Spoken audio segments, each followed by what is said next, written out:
নমস্কাৰ মৰমৰ ছাত্ৰ ছাত্ৰীসকল আজি মই পঞ্চম শ্ৰেণীৰ তৃতীয় পাঠ গীতামিতমৰ শ্লোকসমূহৰ অৰ্থ তোমালোকৰ আগত দাঙি ধৰিম গতিকে তোমালোকে ভিডিঅটো প্ৰথমৰ পৰা শেষলৈকে মন দি চাবা ইয়াত প্ৰথম শ্লোকটো আছে দেহিনু অস্মিন যথা দেহে কৌমাৰং যৌৱনং জৰা তথা দেহান্তৰ প্ৰাপ্তি ধীৰস্তত্ব ন মোহয়তি অৰ্থাৎ ইয়াৰ অৰ্থ হৈছে যেনেকৈ জীৱাত্মাৰ এই দেহত কুমাৰ শিশু যৌৱন জৰা অৰ্থাৎ বৃদ্ধত্ব অৱস্থা আহে তেনেকৈয়ে ইয়াৰ দেহান্তৰো প্ৰাপ্তি হয় এই বিষয়ত জ্ঞানী ধীৰ স্থিৰ পুৰুষ কেতিয়াও মোহগ্ৰস্ত নহয় দ্বিতীয় শ্লোকটোত আছিলে বাসাংসি জীৰ্ণানি যথা বিহায় নৱানি গৃহ্ণাতি নৰুক পৰাণি তথা চৈৰানি বিহায় জীৰ্ণা নৈন্যানি সংজাতি নৱানি দেহি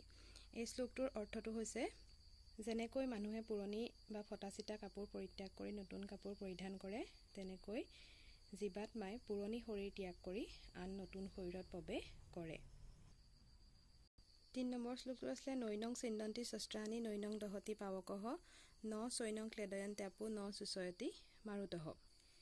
ইয়াৰ অৰ্থটো হৈছে আত্মাক কোনো অস্ত্ৰই কাটিব নোৱাৰে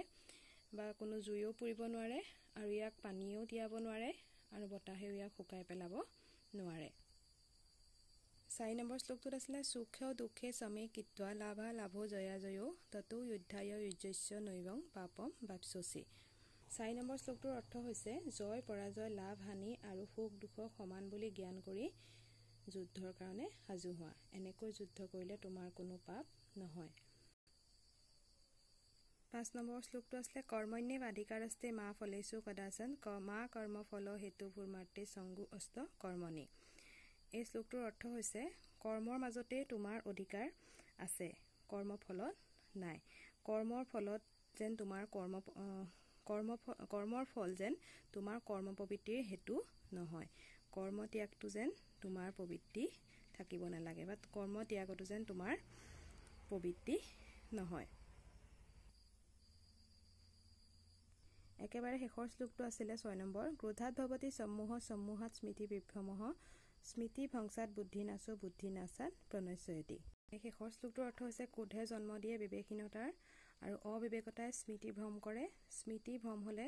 বিচাৰ বুদ্ধি লোপ পায় আৰু বিচাৰ বুদ্ধি নাশ হলে মানুহৰ মনুষ্যত্ব নাশ হয় মৰমৰ ছাত্ৰ ছাত্ৰীসকল আশা কৰিছো তোমালোকে প্ৰতিটো শ্লোকৰ অৰ্থ অলপ হলেও বুজি পাইছা আৰু মই প্ৰতিটো শ্লোক গাই যোৱাৰ পিছতো অলপ ভাৱে লিখিত ৰূপেও তোমালোকৰ মাজত আগবঢ়াইছো তোমালোকে গীতামিতম শ্লোকখিনি ভালদৰে পঢ়িবা আৰু ইয়াৰ অৰ্থখিনি জানি শ্লোকসমূহ গাবা ধন্যবাদ